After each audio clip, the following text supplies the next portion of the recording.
Can't sleep? Don't want to sleep? Afraid to sleep? Are the windows closed? Are your doors locked? Did you check your closet? And under your bed? Maybe you should keep a light on in the hallway, just in case. Now settle in. Make yourself comfortable. Lay back. Close your eyes. And let me tell you a story.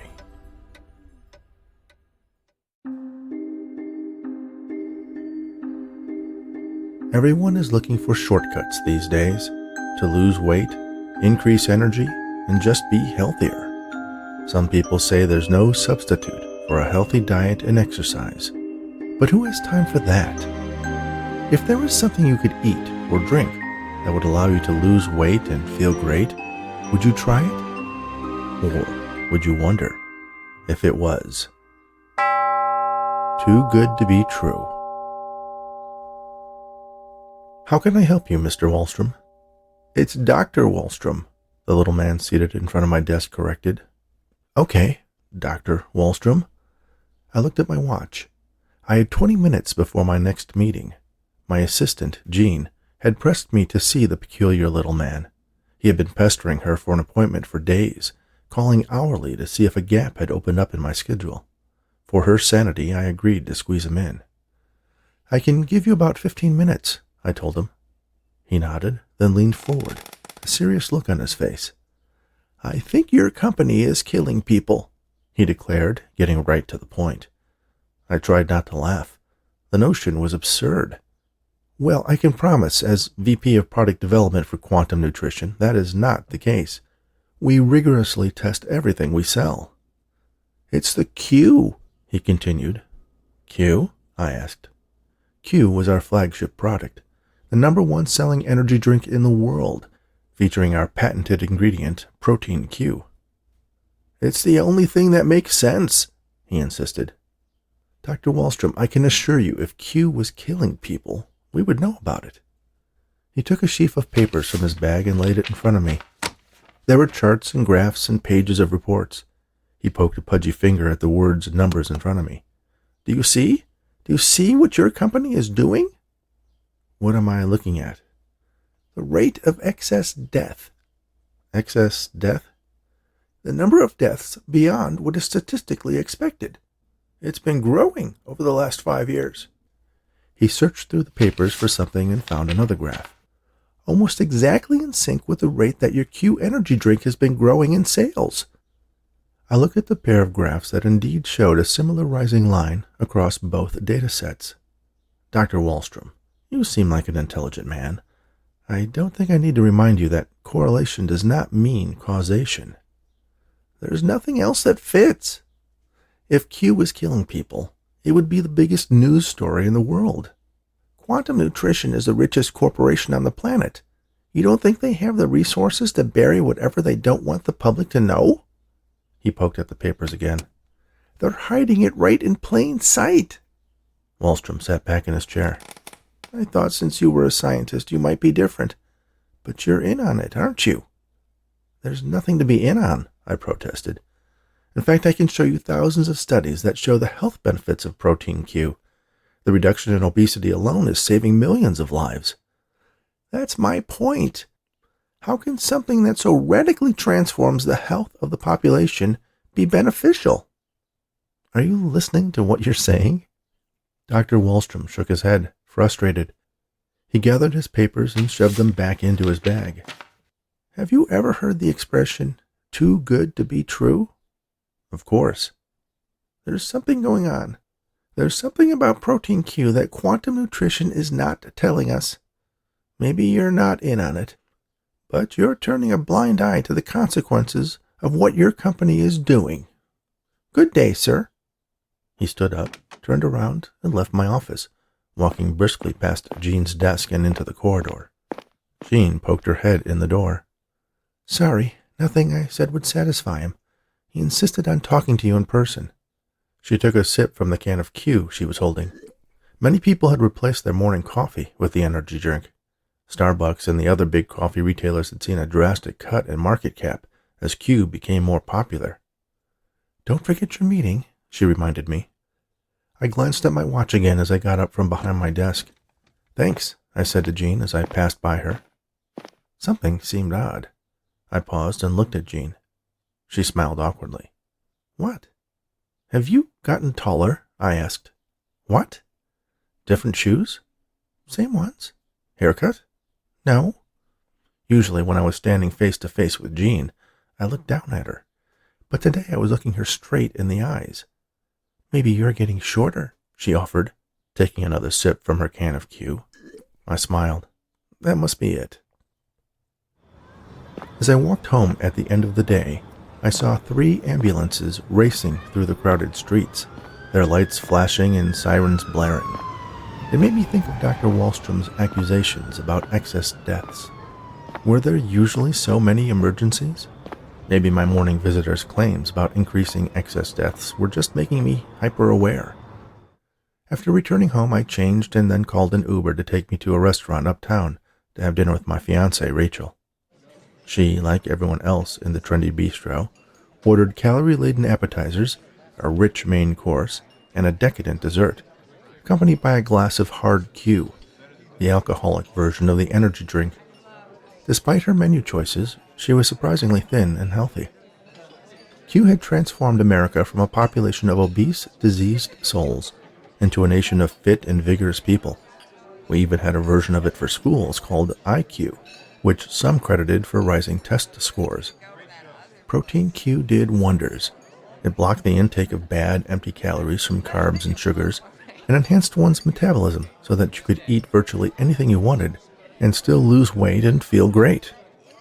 Some called it a wonder drug, but technically, as a nutritional supplement, we weren't under the jurisdiction of the FDA.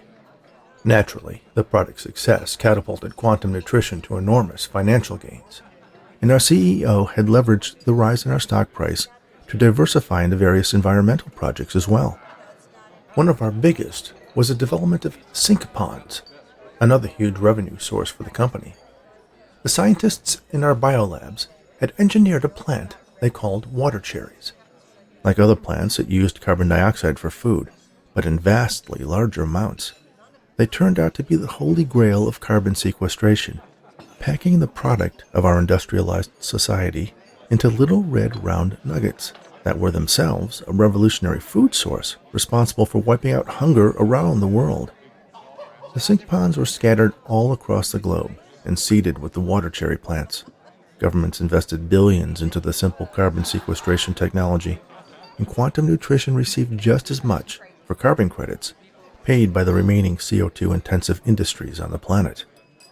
We had quite literally changed the world in less than half a decade. "What's on your mind?" Rachel asked as she enjoyed her blueberry cheesecake. "You've hardly said a word all night." I nodded and smiled. "I just had a strange visitor this morning." "Oh?" "He seemed convinced that Q was killing people." "Q?" she asked as she took a sip from her own glass. "Yes, he believes that it's somehow causing a rise in excess deaths." "That's ridiculous," she asserted. "Everyone's never been healthier." I nodded my agreement. She was right. I had seen the transformation in her as well. When we first met, she was a little overweight, nothing unhealthy, but soon after Q was released on the market, she slimmed down and even started running marathons. "I said, bring me more water," a man at a nearby table roared. "In a tall glass, not this ridiculous little cup," he added, downing the few ounces the vessel held before shoving it at the waiter. "Yes, sir," the server replied. "What's that all about?" Rachel asked. "I don't know, I guess he's thirsty," I answered. The waiter returned with a large glass and a pitcher of water. "Anything else I can get you, sir?" "Yes, the hell away from me," the man replied as he started guzzling down the water. One glass didn't satisfy him. He filled it from the pitcher and drank another full glass, quickly and sloppily, rivulets streaming out of the corners of his mouth as he tried to drown himself in the liquid. His companion seemed concerned. "Harold, are you all right?" "Of course I'm all right," the man insisted. "I'm just thirsty is all." He picked up the pitcher and began drinking from it directly. only he didn't seem to drink the water so much as inhale it. He started gasping, as if he couldn't breathe.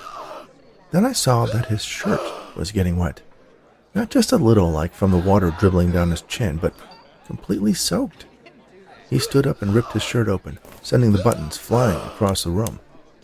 "Somebody help him!" the woman screamed. Down the sides of his torso, there appeared to be slits in his skin through which the water he had consumed was flowing. A man approached. "I'm a doctor," he announced. Then to the waiter he commanded, "Call 911. Harold, the man leaking water from his body, fell to the ground, struggling to breathe. The doctor waved another waiter over and instructed him to grab the man's arms while he lifted his legs, and together they carried him into the kitchen. "Did you see that?" I asked Rachel. "Yes, the poor man. He must have had a heart attack." "No, I don't think it was a heart attack. Didn't you see those slits?" "Slits?" Rachel asked. "Yes, openings in his skin like flaps. The water was just flowing out of him." "Really? Are you sure he didn't just spill it on himself?" "No, there was something wrong with him. It was very strange." "I'm sure the doctor will take care of him. He's lucky there was one here," Rachel said, shoving another piece of cheesecake into her mouth. I looked around. Everyone had returned to eating their meals and drinking their Q as if it had never happened. I dismissed Dr. Wallstrom's conspiracy theories about these mysterious deaths hiding in plain sight. But maybe he wasn't so crazy after all. I spent the night searching the internet for instances of mysterious deaths, curious if any of them would describe anything similar to what I saw. My queries came up empty or irrelevant. People were always claiming that the big search engines everyone used by default were filtering the results to hide embarrassing political scandals and squelch disinformation.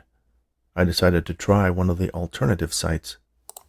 When I looked up mysterious death body slits, I got a list of posts on various fringe forums and links to open-source social networks. I clicked on one that caught my attention. "Man with gills suffocates on bus." The link took me to a video post. I played it. The man in the video, like the one in the restaurant, exhibited an insatiable thirst. "I need water," he screamed, asking everyone sitting around him if they had water. One person offered him a can of Q, but he grabbed it and threw it aside. "Water," he insisted. "I need water." A woman near the front of the bus offered him a half-empty bottle. He poured it into his mouth, seemingly inhaling it. "More, I need more." Something outside the bus caught his attention. They were passing a sink pond, covered in the waxy green leaves of the water cherry plants. "Stop the bus, I need to get off," he yelled. He took a step toward the door, but then collapsed onto the floor, gasping as if he couldn't breathe. He pulled up his shirt, and underneath it were the same slits I had seen on the man in the restaurant. They opened and closed in rhythm with his gasps. Passengers screamed. The man went limp. Somebody reached out to feel for a pulse on his neck. "He's dead," the man announced. The woman recording the scene turned the camera on herself. "Did you see that? Holy crap! Holy crap!" I watched a sequence of several other videos showing similar scenes. Then I came across a video entitled, "What Quantum Nutrition Isn't Telling You About Protein Q." I clicked on it. "Do not drink the Q," the man sitting in his car told the camera. "I can't tell you my source, but he has indisputable proof that it is not just some miracle supplement. It is altering DNA. It is changing the human genome. Quantum Nutrition is experimenting on the human race. And while doing so, they've accumulated wealth equivalent to the GDP of several European nations. Their influence extends not only into our government, but governments around the world. It's part of the New World Order. Q may seem to make you healthy, and it does at first.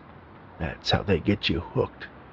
But it's part of their plan to reduce the world population. Once you have enough of it, once it's transformed enough of your cells, you die." He showed a montage of videos like the one I had just watched, showing similar scenes of people suffocating while begging for water. "That is, if you don't do what this woman did." Next he showed a shaky shot of a woman gasping and limping toward a sink pond. The videographer zoomed in on the woman as she stripped off her shirt, exposing the telltale slits, undulating with every breath she tried to take. She reached the water and waded in among the water cherry leaves, then fell forward and disappeared under the surface. The person holding the camera ran toward the pond, trying to keep the lens focused on the point where the woman had vanished. But when they got closer, there was no sign of her. No body. Then, a ripple went through the dark green leaves. The camera followed it, and feet broke the surface, kicking, swimming. But the woman never surfaced for air. The camera zoomed in closer, but the image became grainy and shaky. There was a flesh-colored flash just under the surface, and that's where the video froze. You could make out the torso of a woman and the lower part of her face, where her mouth gaped wide open, and the slits looked like gills, the man on the video said. It appears those slits are actually gills, and if these victims don't get to water, they will literally suffocate on dry land. The video returned to the view of the man in his car. That's right. Q is turning people into... The video stopped, replaced with a notice that it was no longer available. I refreshed the screen, but was instead directed to a video of kittens yawning. I began trying to download and screen capture as much of the evidence as I could. Videos, photos, discussion threads of people speculating about what was happening and why. How was this not front-page news? Were the conspiracy theorists right? Was quantum nutrition controlling the media and the major internet companies? Or was I just the victim of a deep-fake hoax? No, I saw that man in the restaurant. He had the same gills. He was struggling to breathe. Once I had gathered a sizable amount of data, I downloaded it all to a flash drive and stuck it in my pocket. Then I went to my kitchen, opened the fridge, and took out all the cans of Q I had in there and began opening them and dumping their fizzy contents down the sink. I lifted my shirt to see if there were any signs that slits were forming on my torso, but I appeared to be normal. So far. Was it just some random side effect that only affected a small percentage of the population? Was that how quantum was able to keep it quiet? But why did it seem to be accelerating? Why were more people being transformed now? Did it have anything to do with how much you consumed? Or for how long? These were all questions I was intent on raising with the head of R&D first thing in the morning, or rather later today, as it was nearly 4 a.m.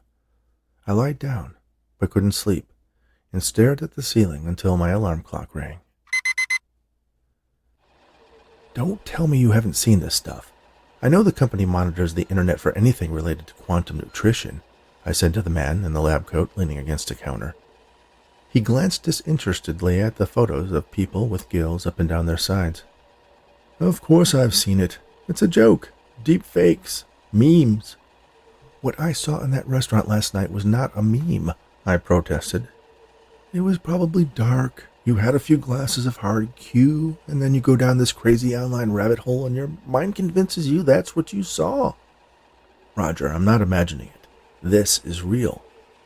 Have you had your Q this morning? He asked. No, I'm never touching that stuff again. Just take another look, I pleaded. Please, if there's something wrong with it, we need to know. All right, Danny, I'll take a look. But I already know what I'll find. Dead ends. It's just people with nothing to do trying to disparage a company that has done more for humanity than any entity in history, public or private. Thanks, Roger, I said. Then I noticed that the lab was much emptier than it usually was. Where is everyone today? Oh, some bug going around. It's that time of year, he replied dismissively. I turned to leave, but then felt lightheaded. My legs buckled under me, and I could feel myself falling as the room went dark. I opened my eyes to find myself lying on the sofa in my office. Jean? I called out. There was no answer. I got up, still a little woozy, and walked out into Jean's area. She wasn't at her desk. I staggered out into the hallway and toward the employee lounge. Denise, one of the managers under me, raced by. Water, she rasped. I need water. I followed her into the lounge. There were televisions mounted on the wall, tuned to one of the 24-hour news channels. It was showing scenes from across the country of people struggling to make it to a sink pond or other body of water. Parents were throwing their gasping babies into rivers before they suffocated. Many people lay dead in the streets, some mere steps from a pond. Denise pushed aside tables and chairs as she made a beeline toward the sink. When she got there, she turned the water on full blast and cupped her hands under the flow to bring it to her mouth. But that seemed too slow for her. She leaned down and put her mouth directly on the faucet. Water started flowing from her sides. I looked around. There were a couple other executives there, but they didn't seem concerned. "Help!" I yelled. "We need to get her some help." The door to the lounge opened, and a team of building custodians entered, wheeling a large tub filled with water. They calmly walked over to Denise, turned off the faucet, carried her to the tub, and dumped her in. She sank beneath the surface and calmed down. I looked around at the others in the lounge. They ignored the whole thing as if the men had arrived to clean up a spill on the floor. As they passed me, I peered into the tub. Denise and 2 other people were lying at the bottom, their gills working to extract life-sustaining oxygen from the water. "Where are you taking them?" I asked. The maintenance men exchanged a confused look. "The same place as the others, the nearest sink pond," one of them answered, as if I was an idiot for asking. Roger entered and saw me standing in the middle of the lounge. "Ah, there you are. You shouldn't be wandering around." He carried a paper cup filled with a black liquid. "Here, drink this." "What is it?" "It's what you need." "Need for what?" "Just drink it," he said, lifting the cup to my lips and pouring it gently into my mouth. "It will flush all that Q out of your system." "Flush it out?" It was sweet, almost intoxicatingly so. I grabbed the cup and drank until I had consumed every last drop. "Yes, the same protein that converts the humans also works to mask our physiology. You'll be back to your old self soon, but you might feel sleepy," Roger warned. "Come, let's get you to the conference room. It's almost time." "Time for what?" I asked. "Time to answer all those nagging questions you have." Roger draped my arm over his shoulder and guided me to the elevator. My vision was getting blurry, and sounds seemed distant and distorted. We rode up to the top floor. When we got out, I saw several other people heading for the large executive conference room. Only there was something strange about them. They seemed shorter, with large heads, skinny bodies, and gray skin. Roger escorted me into the conference room and sat me in a chair. I felt so tired. I could barely keep my head up. A familiar voice said something in a language I didn't understand. "Flamage recursive, beato meligroi." "English, please. Some of us are still transitioning." Transitioning? What was he talking about? My vision was starting to clear. I looked toward the head of the table where our CEO usually sat. Instead of the tall, immaculately dressed woman who usually occupied that seat, there was a naked gray alien with a large head and dark eyes. "Of course," it said in our CEO's voice. "We anticipated the reversion may be slower for some of us." A slide lit up the screen behind her, showing a line graph with a curve that lifted from left to right exponentially. "Our current projections show that by the end of this quarter, 98% of the human population will be fully converted. Due to issues with sink pond deployment, however," she said, eyeing another alien sitting halfway down one side of the long table, "we expect nearly 30% of them will die before they find a suitable body of water to sustain them." "That's still well above our previous projections," Roger said. I looked to my side, but instead of the gray-haired scientist I was speaking to a moment ago, there was another alien, with Roger's clothes loosely draped over its narrow shoulders. "Yes," the alien CEO agreed, "but we were hoping to be able to sustain a larger initial wave of immigrants." She advanced to a new slide. It showed a photo of a creature that looked like a cross between a seal and a catfish. "Our initial estimates of the procreative rates of the new species are also below projections. However, I am assured that after a few generations of natural selection, that will increase as the stronger mutations thrive and pass on their genes." I stared in fascination. The creature had many aspects of a human, only its legs were fused together. It had short arms but long webbed fingers. Its mouth was larger, and gills perforated the sides of its body. "Once the human population has been converted into an aquatic species, The land will be completely available for colonization. She flipped to an artist's rendering of a human city with big-headed gray aliens walking the streets.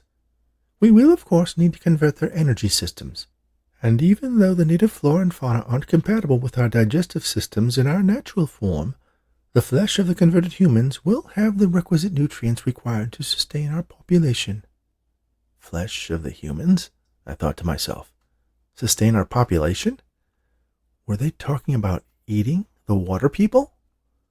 As if in answer to my question, a pair of aliens entered, wheeling in a tray with a large, dead, cooked animal on it, garnished with alien greens and fruits. I set it off to the side as the alien CEO continued. You look confused, Roger said to me. That's to be expected, he explained. I looked over at the alien scientist. What's going on? Technically, it's an aggressive colonial action, but I guess from the humans' point of view, it's more of an invasion. Aside from the shortfall in projections, it went remarkably well. I thought you were... when I saw you this morning. Ah, yes. Well, as I explained, the same protein we engineered to transform the humans worked on our physiology to give us a human appearance so we could infiltrate them. For some of us, though, yourself included, there was a side effect that affected your memory. You were completely immersed in your human persona. Nonetheless, you performed remarkably over the last 5 years. Don't worry, it will all come back to you once you complete your reversion. I held a hand up in front of my face. Instead of a human appendage with 5 plump pink digits, there was a slender gray alien hand with fingers that ended in sharp claws. Come, said Roger, have something to eat. He got up, pulled my chair away from the table, and helped me to my feet. My clothes were so loose they fell off my body. I stepped out of them, naked and still a little unsteady on my spindly legs. He guided me to the tray where the animal was being served. Other aliens ripped the flesh away from the creature's bones in ragged pieces, shoving it into their mouths and eagerly eating it. I felt a hunger rise within me, a desire to reach out and grab some of the roasted flesh. I saw that it wasn't really an animal. It was one of the humans, fully converted into its aquatic form. It looked like O'Malley from the mailroom. I tore the meat free and shoved it into my mouth, where razor-sharp teeth shredded it into a mush I could easily swallow. My memory was coming back to me, just as Roger, or rather Rojanus, had predicted. I was a general in the alien army, part of the vanguard that had infiltrated Earth to set up the Quantum Nutrition Corporation to disseminate Protein Q. It was me who convinced our government that the humans, with their consumer-centric society and an oversized sense of vanity, would be easy prey. I took another bite of O'Malley. It turned out I was right. They were also rather delicious. Thank you for listening to Too Good to Be True, written especially for the Bedtime Stories for Insomniacs Fiction podcast by Rich Hosek. Please remember to subscribe on your favorite podcast app, rate us on Apple, Spotify, and Audible, and share these stories with anyone who enjoys audiobooks. By the way, my latest novel, Afterlife, A Rainy Day Investigation, is available now on Amazon and Audible. You can listen to the first book in this paranormal mystery series, Near Death, on this very podcast for free. Stop by bedtimestories.studio and sign up for our email list to be notified of new episodes and exclusive offers and get a free bookmark. You can visit richhosek.com to learn more about the host of Bedtime Stories for Insomniacs. Thanks again, and all the very best.